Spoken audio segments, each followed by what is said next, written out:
കുറച്ചെങ്കിലും കഴിക്കും മോളെ. ഇങ്ങനെ കടന്നാൽ എങ്ങനെയാ? ദാ നോക്ക്, ഈ ചായ എപ്പോ ചൂടാറും. ഇതൊന്ന് കുടിച്ചേക്ക്. എന്താ ഒരു സ്നേഹം! ഇവളുടെ സ്നേഹം കണ്ടാ വിചാരിക്കും ഇവളാണ് അവളുടെ അമ്മയെന്ന്. അവളിപ്പോ ഒരു കൊച്ചമ്മയുടെ പോലെ റൂമിൽ തന്നെ കിടന്ന് സുഖിക്കുകയാണല്ലോ. ഇതങ്ങനെ വിട്ടപ്പറ്റത്തില്ല. ഇവൾക്കിട്ട് നല്ലൊരു പണി തന്നെ കൊടുക്കണം. ഓ, ഞാനിവിടെ വന്ന് നിന്നത് പോലും പറഞ്ഞിട്ടില്ല. അത്രയ്ക്ക് സ്നേഹമല്ലേ അവളോട്. ഇനിയിപ്പോ അവളെ ഒക്കത്ത് വെച്ച് വാരി കൊടുക്കണാവോ? ലീലെടുത്തേ, ഞാൻ കുറച്ച് കഴിഞ്ഞിട്ട് കഴിച്ചോളാമേ. എനിക്ക് വയ്യാത്തോണ്ടല്ലേ, ഞാൻ കുറച്ച് നേരം കൂടി കിടക്കട്ടെ. അതല്ല മോളെ ഞാൻ പറയുന്നത്, എങ്ങനെ കടന്നാലേ നിനക്ക് ക്ഷീണം കൂടത്തേ ഉള്ളൂ. അവിടെ നിന്ന് എഴുന്നേറ്റിട്ട് ഈ ലീലെടുത്ത് പറയുന്നത് മോളൊന്ന് കേൾക്ക്. ഞാൻ എഴുന്നേൽക്കാൻ ലീലെടുത്തി. ഹാ, അങ്ങനെയാ നല്ല കുട്ടികള്. ഇനി ആ ഫോട്ടോ അങ്ങ് മാറ്റി വെക്ക്. എന്നിട്ട് ഈ ചായ കുടിക്ക്. എന്നിട്ട് നീയേ മരുന്ന് കഴിച്ചിട്ട് അവിടെ കിടന്നിറങ്ങിക്കോ.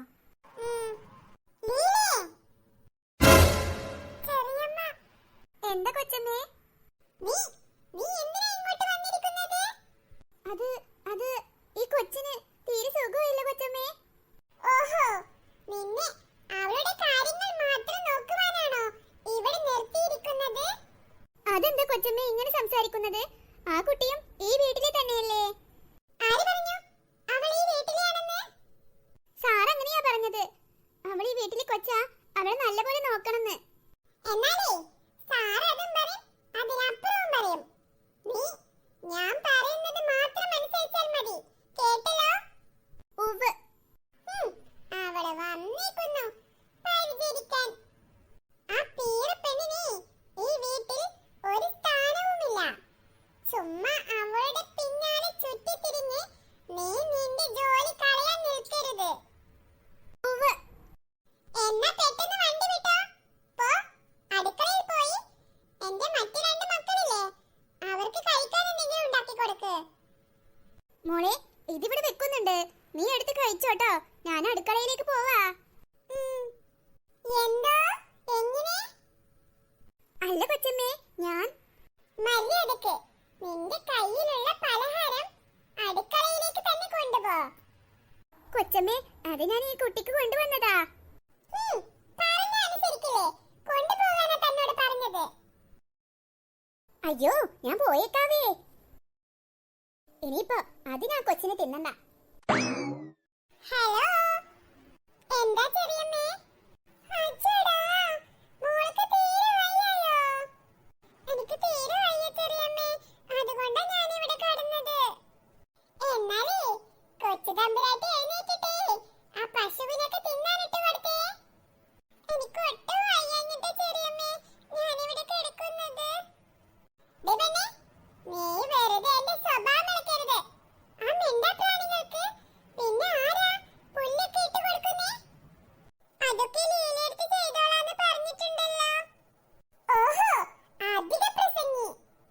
അതിനെങ്ങനെയാ എപ്പോഴും തള്ളയുടെ ഫോട്ടോ കെട്ടിപ്പിടിച്ചോണ്ട് ലീലിത്തം? പിന്നെ അതിന്റെ സ്വഭാവം കിട്ടാതിരിക്കുവോ? ദാ നോക്ക്, എത്രയും പെട്ടെന്ന് അവിടെ നിന്നും എഴുന്നേറ്റ് എന്തെങ്കിലും ജോലി ചെയ്യാൻ നോക്ക്.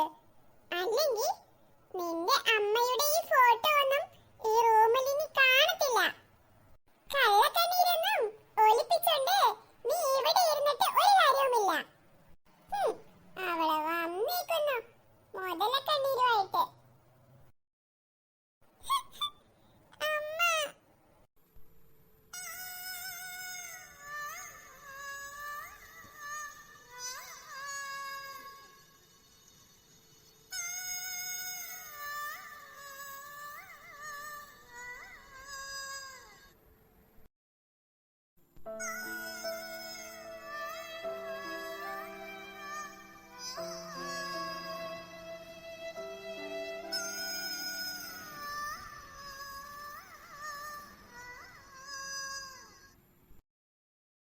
നിനക്ക് വിശന്നോ?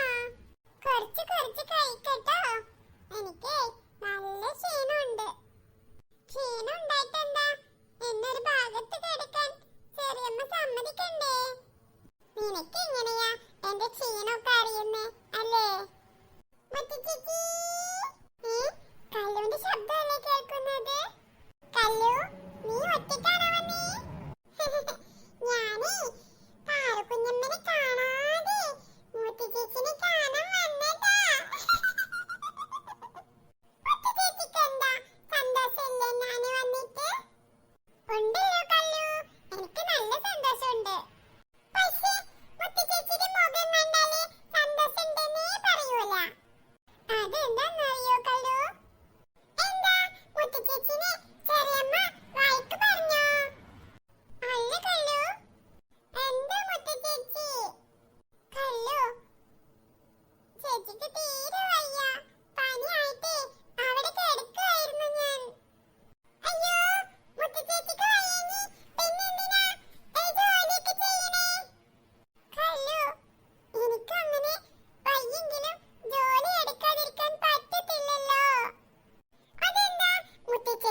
അതൊക്കെ ഇപ്പോഴേ കഴിച്ചു മമ്മി. മമ്മി ഇതുണ്ട് പറയാണല്ലോ ഞാൻ ആകെ കറുത്തു പോയിട്ടുണ്ടെന്ന്. ശരിയാ ആന്റി, മണിക്കുട്ടിയുടെ പണ്ടത്തെ സൗന്ദര്യം ഒക്കെ പോയി ഇപ്പോ. കണ്ടോ മമ്മി, ഡുണ്ട് പറയുന്നത് കണ്ടോ, ഞാൻ കറുത്തു പോയോ? എന്റെ മോള് നല്ല സുന്ദരിയല്ലേ? ഡുണ്ടോന് വെറുതെ തോന്നുന്നതാ അത്. അല്ല മമ്മി, എനിക്ക് എന്തെങ്കിലും മുഖത്ത് ഫേഷ്യൽ ഇടണം. ആ എന്നാൽ ലീലയോട് പറയാം. ഞാനും ഫേഷ്യൽ ഇട്ടിട്ട് കുറച്ച് ദിവസമായി. ലീലേ, എടി ലീലേ, ഇവൾക്ക് എന്താ ഒന്ന് വിളിച്ച വിളി കേട്ടാല്? മമ്മി, അവര് ചിലപ്പോഴേ മുത്തിനെ നോക്കുന്ന തിരക്കിലാവും. അതെ അതെ, അവരുടെ മകളില്ലേ മുത്ത്, മുത്തിന് നല്ല നോട്ടാ അവർക്ക്. എനിക്കും അങ്ങനെ തോന്നിയിട്ടുണ്ട്. ഞാനത് അവരോട് പറയുകയും ചെയ്തതാ. ഇനിയും അത് തന്നെ ആവർത്തിക്കുന്നതെങ്കിൽ അവർക്കിട്ട് ഞാനൊരു പണി കൊടുക്കുന്നുണ്ട്. മമ്മി, അവരെ ഇവിടെ നിന്നും അങ്ങോട്ട് പറഞ്ഞയച്ചേക്ക്. ഇവിടെ എന്തിനാ ഒരു ജോലിക്കാരി ഇപ്പോ? ആ അത് ഞാനും ആലോചിക്കുന്നുണ്ട്. അതാണ്ടി, എന്തെങ്കിലും കാരണം കണ്ടെത്തിയിട്ട് അവരെ ഇവിടെ നിന്ന് പറഞ്ഞേക്കണം. എന്നാലേ മുത്ത് പഴയ ജോലിയിലേക്ക് ഇനിയും പ്രവേശിക്കുകയുള്ളൂ. അതെ മമ്മി. ലീലേ, ലീലേ, വിളിച്ച വിളി കേൾക്കത്തില്ലേ? എന്താ മേഡം, ഞാൻ വന്നല്ലോ. എന്തിനാ ഇങ്ങനെ ഒച്ച വിളിക്കുന്നേ? ആഹാ, വന്നോ? എത്ര നേരമായി ഞാൻ വിളി തുടങ്ങിയിട്ട്, എന്നിട്ട് ഇപ്പോഴാണോ ഇങ്ങോട്ട് എഴുന്നള്ളുന്നത്? അത് അടുക്കളയിൽ നല്ല തിരക്കിട്ട ജോലിയായിരുന്നു. പിന്നെ മിക്സി ഓണായിരുന്നു. അപ്പോ കൊച്ചമ്മ വിളിച്ചത് ഞാൻ കേട്ടില്ല. മിക്സി ഓണായാലും ശരി, എന്തൊക്കെയാണെങ്കിലും ശരി, ഞാൻ ഒരു വിളി വിളിച്ചാ അപ്പോഴേക്കും അവിടെ ഓടി എത്തിയേക്കണം. ഉവ്വ്. ആഹാ, എന്ത് പറഞ്ഞാലും ഉവ്വെന്ന് മാത്രം പറഞ്ഞാ മതി, പക്ഷെ പ്രവർത്തിക്കരുത്. ഉവ്വ്. കണ്ടോ മമ്മി, അവര് മമ്മി പറഞ്ഞപ്പോ മമ്മിയെ കളിയാക്കിയതാ. ഏയ് അല്ല, ഞാൻ കളിയാക്കിയിട്ടൊന്നുമല്ല. മതി, നിർത്ത് നിന്റെ പ്രസംഗം. ഉവ്വ്. പോയിട്ടേ എനിക്കും മക്കൾക്കും ഫേഷ്യൽ ഉണ്ടാക്കി കൊണ്ടുവാ. മുഖം ഒന്നേ മിനുക്കി എടുക്കണം. വേഗം കൊണ്ടുവാ, പെട്ടെന്ന്. ഉവ്വ്. എന്നാ പെട്ടെന്ന് പോ. കൊച്ചമ്മക്ക് ഇനിയിപ്പോ സുന്ദരി ആവാഞ്ഞിട്ടാ. ഇതേതാ ഒരു പൊടിക്കൊച്ച്? ഞാനേ മുത്തു ചേച്ചീനെ കാണാൻ വന്നതാ. ഓ, മുത്ത് പുറത്ത് പോയേക്കുവാ. മുത്തു ചേച്ചി വരുന്നവരെ ഞാനിവിടെ ഇരിക്കാം. നീ ഇവിടെ ഇരിക്കേ, നിക്കേ, എന്തെങ്കിലും ചെയ്യേ. ചേച്ചി എന്ത് ചെയ്യാ? അതൊക്കെയുണ്ട്. ആ കൊച്ചമ്മമാർക്ക് ഫേഷ്യൽ ചെയ്യണം പോലും. അതിനാണോ ഇത്? അതെ. നല്ലോണം ഫേഷ്യൽ ചെയ്തോട്ടോ. മോളെ, അതൊന്നും തട്ടിക്കളയല്ലേ. ഞാനിതൊന്നും തട്ടിക്കളയൂല. ശോ, നാരങ്ങ തീർന്നു പോയല്ലോ. പുറത്ത് മരത്തിലുണ്ടോ നോക്കാം. ഇത് തന്നെയാണ് പറ്റിയ സമയം. മുളക് പൊടിപ്പാത്രം എവിടെ?